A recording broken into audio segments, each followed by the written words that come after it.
What? LeBron James is considering leaving the Los Angeles Lakers?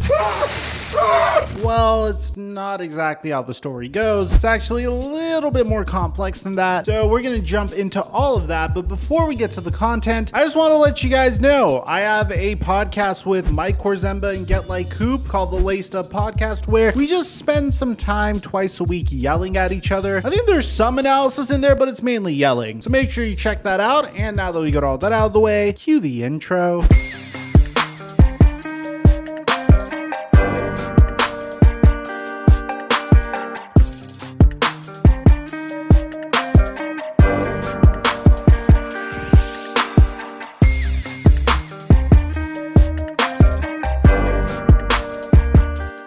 As a professional sports idiot, there's one thing that I am decent at doing, and that's making sports picks. And there's no better platform to do this on than Bounty Sports. When you use my link in the description down below, you'll get a free $5 deposit, which means this 1K multi-sport weekly pick'em that I'm about to enter is technically free for anyone that uses my link in the description down below. So we got the Charlotte Hornets over the Miami Heat. Wizards are going up against the Suns. There's no way the Wizards win this.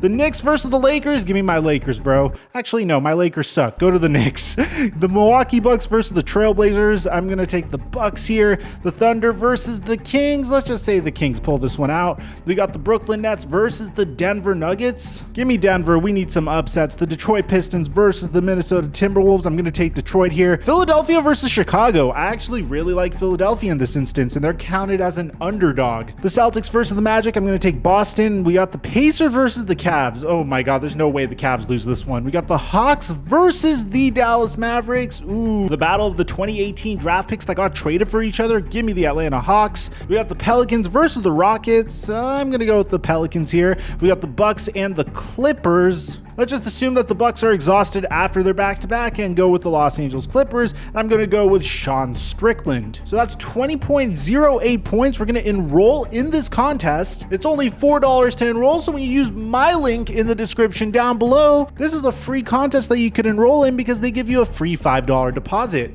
And thank you, Bounty Sports, for the sponsorship. Mike check 1212. What's going on, everybody? Man, LeBron James recently signed a contract extension with the Los Angeles Lakers. He's 37 years old, and there's already speculation in regards to what this man's future could be at the age of 40. Because today, a pretty interesting report came out from NBA Central and Lakers Daily. I think the official writer is someone by the name of Chris Sheridan that said LeBron James is willing to leave the Lakers in order to play with Bronny. Now, my initial reaction was I was under the impression that LeBron James was always going to leave and join whatever team that Bronald got drafted to. No, seriously, Bronny recently trademarked the name Bronald, so this video might get demonetized as a result of that. The article continues to say that it makes sense on many levels to assume that LeBron James will spend the remainder of this season and all of next season with the Lakers so that he can be close to his son all the way through high school, which was always our assumption as to why LeBron James joined the Los Angeles Lakers. He wanted to come to LA, play his final years, try to win a championship with the Lakers, focus on Hollywood and his production company, try to focus on his business aspirations outside of the game of basketball, and be in a situation where Bronny could play against the most elite competition when he plays high school basketball. And it seems like LeBron is putting his family first in this situation. The article continues to say, but after June of 2023 has come and gone, and LeBron James's current contract with the Los Angeles Lakers will have expired, there could be a new destination on James's landscape, provided he has not already switched teams prior to that in order to increase his chances of winning another championship. I'm gonna be honest, I don't think LeBron James is necessarily in a scenario where he is going to be ring chasing. I think he's made it to the NBA Finals and has won enough championships to be proud of. Of course, I don't think he's going to scratch what Michael Jordan was able to do, and I feel like that's something that might be held over LeBron James's head in those Michael Jordan versus LeBron James's GOAT debates. But honestly, I feel like LeBron James's career is so unique, it was so long, and he's been so good up until this stage of his career that I don't really think he needs to get to the point where he ring chases. I mean, he's won a ring for a struggling Los Angeles Lakers franchise and brought them to relevance after a decade. He's won a championship for the Cleveland Cavaliers, and he came back from a 3-1 deficit against quite possibly the greatest regular season team in NBA history. I think he has a lot to be proud of when it comes to his career, and as a result of that, I think you could throw the whole concept of ring chasing out the window. Now, this article reiterates saying that LeBron James likes LA. He likes raising his family in LA, and his post-career businesses are in LA, but he's made it very clear that he wants to play with his son. If that situation is available outside of LA, then he'll pursue it. So at the time that we're making this video, LeBron James Jr. doesn't necessarily have the craziest draft stock. Sure, he's very young, and for all you know, things could change over the next couple of years, but if there's something that we've seen recently, it's the fact that Zaire Wade, Dwayne Wade's son, didn't necessarily have the easiest go in regards to his recruitment process, and he ended up getting signed to the Utah Jazz's G League affiliate team. And bear in mind that his father is a part-time owner of the Utah Jazz, so with lack of a better way of saying it, it's pretty much nepotism. And to be honest, there's nothing wrong with that. I don't think Zaire Wade's ever going to turn into Dwayne Wade. At this point, he's 20 years old. He was a 3-star recruit when he was in high school, and ultimately it was kind of a cautionary tale in regards to the expectations you should have when it comes to the children of star athletes. I mean, I don't really know any star athlete that had a son that's as good as him. I know of very well-known athletes and basketball players that had children that eventually exceeded them, but they weren't at the tier that LeBron James was at. We've talked about this in previous videos, how Michael Jordan's sons obviously didn't even come close to the talent level that Michael Jordan had. But if you look at players like Klay Thompson, he's the son of Michael Thompson, who was a very key player for the Los Angeles Lakers during his time. And if you look at football, Patrick Mahomes' dad was a very well-known pitcher for the New York Mets. Patrick Mahomes is practically the face of the NFL within the next 5 years if he's not already. But in Bronny James's situation here, he is currently a 4-star recruit. He is in the class of 2023, and at the time that I'm recording this, I have no idea where he's going to commit to. I hope he commits to my UCLA Bruins. They're on the up and up. It'd be nice to see him as the face of the UCLA Bruins, but he's without a doubt going to be a one and done, and that's all we know. Now, in this instance, LeBron James is kind of doing something very slick. In my opinion, he's just trying to pump up Bronny's draft stock in an artificial manner. Look, I'm going to be honest, I don't know what the demand for a 39 or 40-year-old LeBron James is going to be. I also don't know what the strength of the upcoming draft class that Bronny James will be a part of is going to be either. Those are two huge factors that play into how high Bronny James is to get drafted. If the NBA draft was to begin today, I would say he's an early second-round pick to a late first-round pick. But if LeBron James is still averaging 29 points, 8 total rebounds, and 6.3 assists with a PER of 27 and 5.7 win share so far this year, then I can imagine that the demand of trying to get LeBron James on your team is still going to be crazy high. The fact that he's able to be this good this long is remarkable, and I have a feeling that LeBron looked at Tom Brady and said, wow, he played until the age of 44, and he might even try to stretch his career a little bit more than the average NBA player, which in my opinion, he already has. His longevity is by far the biggest testament to his greatness, in my opinion, at least for me as a basketball fan. Based upon how good he is at the end of next season, he could significantly influence Bronny James's draft stock. I mean, if you're a lottery team that is struggling to sell tickets, there's no better way to boost the excitement of your product from a business standpoint than by selecting Bronny James and watching him and LeBron James play basketball together wearing your team's jersey. As a matter of fact, you could even make an argument that someone would take Bronny James with the #1 overall pick because that is just too good of an offer to pass up. Can you imagine if you're a small market team like the Detroit Pistons or the Sacramento Kings or the Indiana Pacers or the San Antonio Spurs, and you get the #1 overall pick in the NBA draft, and if you select Bronny James, LeBron James will join your team as well? Even though you guys probably won't be contenders, you'll sell a ton of tickets. I thought this was a very interesting report. I believe it. It's not that far-fetched. It's what I was expecting originally. It's what we knew originally. I think it's a very nice play by a dad that wants to make sure that his son experiences success. But at the same time, spending a top 5 or top 10 pick on Bronny James might put a lot of pressure on Bronny James. Let me know in the comment section down below. What do you guys think about this report? What do you think is the most likely team that will select Bronny James? What team do you think Bronny and LeBron would play on? I'm trying to dream up of scenarios in my head, and honestly, it's just making making me crack up already. I'm gonna get to making some jersey swaps on this. Aside from that, I'm your boy Mike. I'm dropping our mic until our next upload.